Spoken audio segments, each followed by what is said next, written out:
मेरे दोस्त तौफीक की हसनगंज के मेन मार्केट में एक परचून की दुकान थी। मेरा ज़्यादातर समय उसकी दुकान पर ही बीतता था। एक बार की बात है कि मेरे दोस्त तौफीक के अब्बू, जो मोरेना में रहा करते थे, अचानक ही उनकी तबीयत नासाज हो गई, जिसके चलते तौफीक को फौरन ही मोरेना के लिए निकलना पड़ा। पर तौफीक ने मोरेना निकलने से पहले मुझे दुकान की जिम्मेदारी दे दी। चूंकि मैं तौफीक के काम में बहुत बार हाथ बटा चुका था, तो मुझे उसके काम की अच्छी समझ हो गई थी और इसी बात का एतबार तौफीक को भी था कि मैं उसकी गैर हाजिरी में दुकान को बखूबी संभाल लूँगा। तौफीक के मोरेना रवाना होने के बाद मैंने दुकान की जिम्मेदारी ले ली।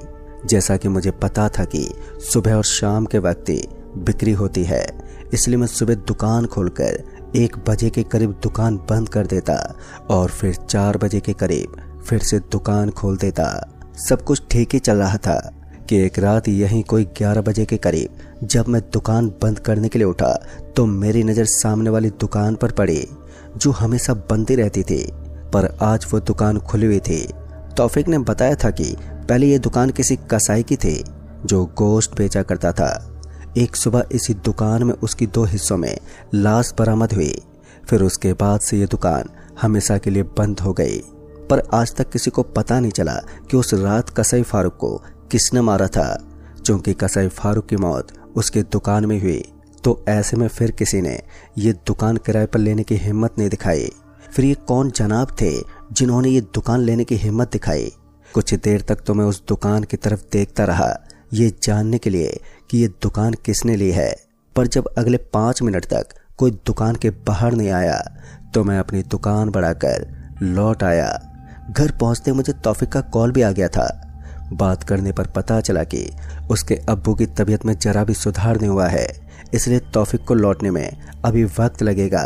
मैंने भी तौफीक से कह दिया कि दुकान की चिंता ना करें, यहाँ पर सब ठीक है, अब्बू के दुरुस्त होने के बाद ही आना। तौफीक से बात करने के बाद मैं खाना पीना करने के बाद सो गया। फिर जब अगली सुबह मैं दुकान पर पहुंचा, तो मैंने पाया कि सामने वाली दुकान जो कल रात को खुली थी, अभी बंद है। खैर उस वक्त मेरा ध्यान अपने काम की ओर था, इसलिए मैंने उस दुकान के बारे में ज़्यादा सोचा नहीं। ऊपर से दुकान खुलते ही ग्राहकों की भीड़ लग गई, जिसके चलते मैं पूरी तरह से अपने काम में खो गया और देखते ही देखते सुबह से शाम हो गई, पर मुझे सांस लेने तक की फुर्सत नहीं मिली। शाम के करीबन 7 बजे जब मैं थोड़ा फ्री हुआ, तो बगल की दुकान पर चाय पीने चला गया। अभी मैंने गर्मा गर्म चाय की पहली घोटी ली थी कि तभी मोमिन ने मुझे आवाज़ देते हुए कहा, दुकान पर ग्राहक खड़े हैं भाईजान। इतना सुनते ही मैं चाय की प्याली लिए अपनी दुकान की तरफ भागा। दुकान पर पहुंचा तो 5 से 6 ग्राहक खड़े थे, जो तौफीक को आवाज़ दे रहे थे। मैं वहां पहुंचते उनसे बोला, तौफीक भाई तो मुरैना गए हुए हैं, उनकी गैर हाजिरी में मैं ही दुकान देख रहा हूँ। मेरी बात सुनते उन्होंने सामान की लिस्ट थमा दी और इस तरह मैं फिर से काम में जुट गया। और फिर घड़ी की सुई इतनी तेज घूमी कि जब मुझे फुर्सत मिली तो घड़ी में 12 बज चुके थे। अब मैं भी काफ़ी थक चुका था। मैं दुकान बंद करना तो चाहता था, पर यह सोचकर अपना इरादा बदल दिया कि इतनी रात गए घर तक के लिए कोई सवारी नहीं मिलेगी और पैदल मुझसे चला नहीं जाएगा। लिहाजा मैंने दुकान में रुकने का फैसला कर लिया और दुकान का शटर गिरा के अंदर ही सो गया था। थकावट के चलते मेरी आंख भी बड़ी जल्दी ही लग गई, पर मेरे खाली पेट ने जल्दी मेरी नींद को तोड़ दिया। मेरे पेट में उठे गुड़गुड़ की आवाज़ से मैं समझ गया कि कुछ खाना पड़ेगा। इस वक्त बाहर तो कुछ मिलने वाला नहीं था, लिहाजा मैंने दुकान में पड़े बिस्किट और ब्रेड लेकर खाने लगा। अभी मैं खा ही रहा था कि तभी दुकान के शटर पर किसी ने ज़ोर से थपथपाया। इससे पहले मैं कुछ बोलता कि मेरा ध्यान दुकान की दीवार पर टंगी घड़ी पर गया, जिसमें अभी रात के 2 बज रहे थे। ऐसे में मेरा डरना स्वाभाविक ही था। आखिर इस वक्त कौन भला रात को मेरी दुकान का शटर थपथपाएगा? अभी मैं अंदर बैठे यही सोच रहा था कि तभी शटर पर थपथपाने वाले हाथों में इजाफा हो गया। मतलब कि अब ऐसा लग रहा था कि कोई एक नहीं बल्कि बहुत सारे लोग शटर को पीट रहे हैं। मैं डर तो काफ़ी गया था, पर मैं कर भी क्या सकता था सिवाय चुपचाप बैठे रहने के। लिहाजा मैं खामोशी बैठा रहा और जब शटर पर थपथपाना बंद हुआ तो मेरी सांस में सांस आई। इसी बीच मेरी नज़र घड़ी पर गई तो पता चला कि रात के 3 बज रहे हैं। खैर उसके बाद फिर दोबारा शटर पर किसी ने नहीं थपथपाया, पर अब मेरी नींद तो उड़ ही चुकी थी। लिहाजन मैं बैठा ही रहा और जैसे ही सुबह के 6 बजे तो मैं दुकान से निकला और मैं अपने घर चला आया। मैं घर तो चला आया था, पर रात वाली घटना ने मुझे अभी भी बेचैन करके रखा था। मुझे समझ में नहीं आ रहा था कि जो रात को हुआ वो सच भी था या फिर मेरे दिमाग का कोई फितूर मुझ पर हावी हो गया था। खैर मेरे दिमाग में दिन भर रात की बातें घूमते रहे और जब शाम होने को आई तो मैंने रुख किया बाजार का। अभी मैं दुकान खोलने के लिए बाजार ही निकला था कि तभी तौफीक का कॉल आ गया। फिर जब तौफीक से बात हुई तो उसकी बात सुनकर मेरे पैर एकदम से ठहर गए।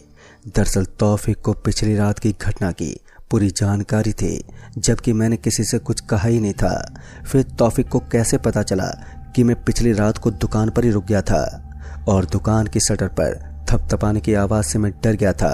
अभी मैं खामोश तौफीक की बात ही सुन रहा था कि तभी तौफीक ने कहा कि मुझे आज फिर से दुकान पर रुकना होगा और इस बार जब दुकान की शटर पर थपथपाने की आवाज़ आएगी तो फौरन ही मुझे तौफीक को कॉल करना है। फिर तौफीक बताएगा कि आगे मुझे क्या करना है। हालांकि ये मैंने तौफीक से पूछा भी, ऐसा करने की क्या ज़रूरत है, बेमतलब के झमेले में पड़ना ही क्यों। मेरी इसी बात पर तौफीक ने ये बोलकर फ़ोन काट दिया कि हम मुसीबत में पड़ चुके हैं, अब बस किसी तरह इस मुसीबत से सही सलामत निकलना है।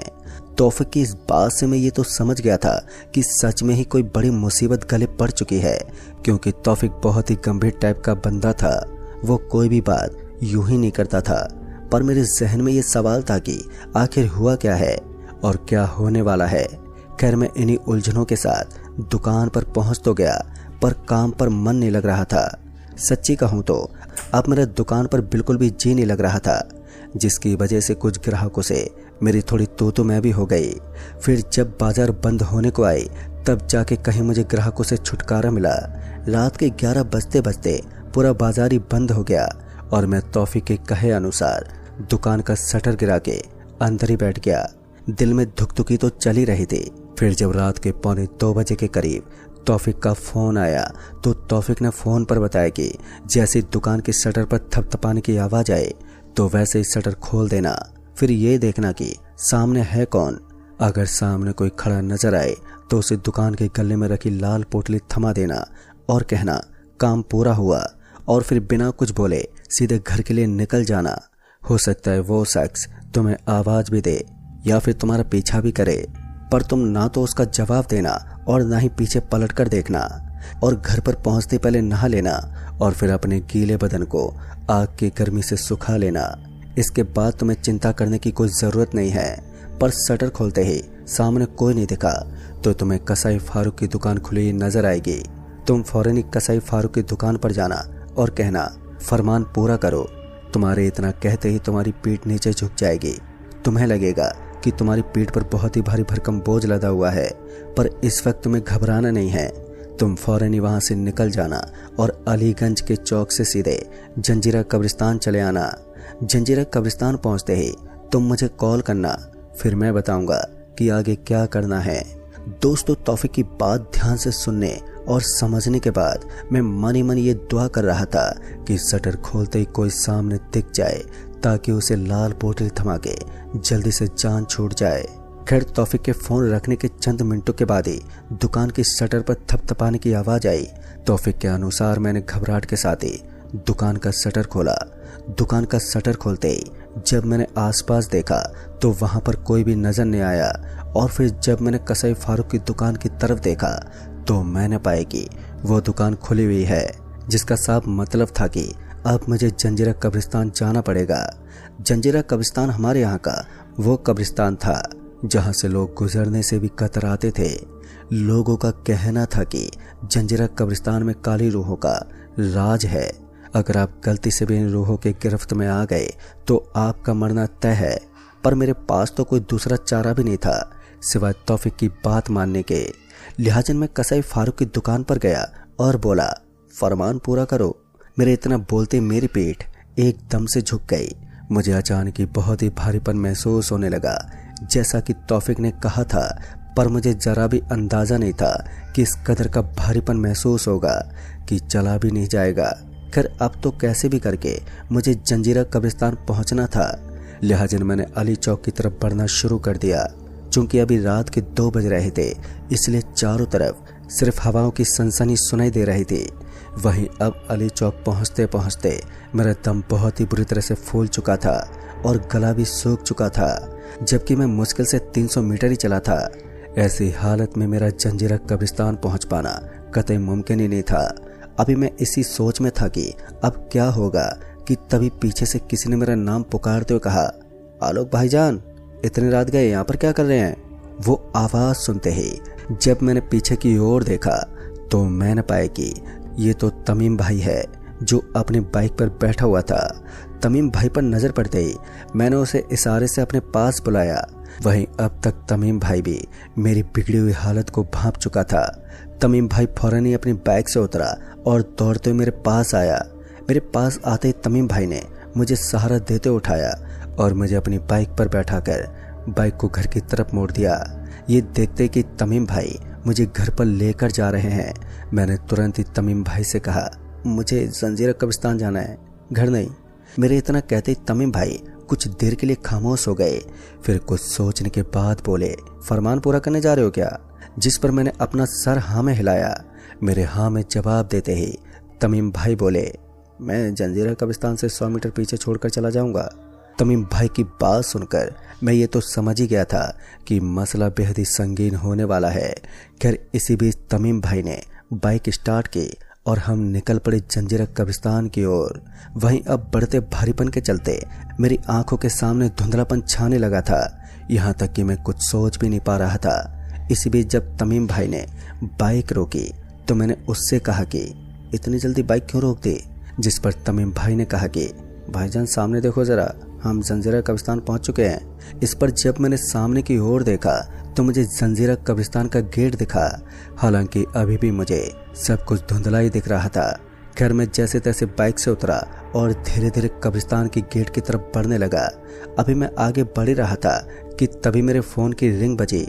तौफीक का कॉल देखते ही मैंने झट से फोन उठा लिया और बोला, भाईजान मेरे से नहीं होगा, कुछ करो।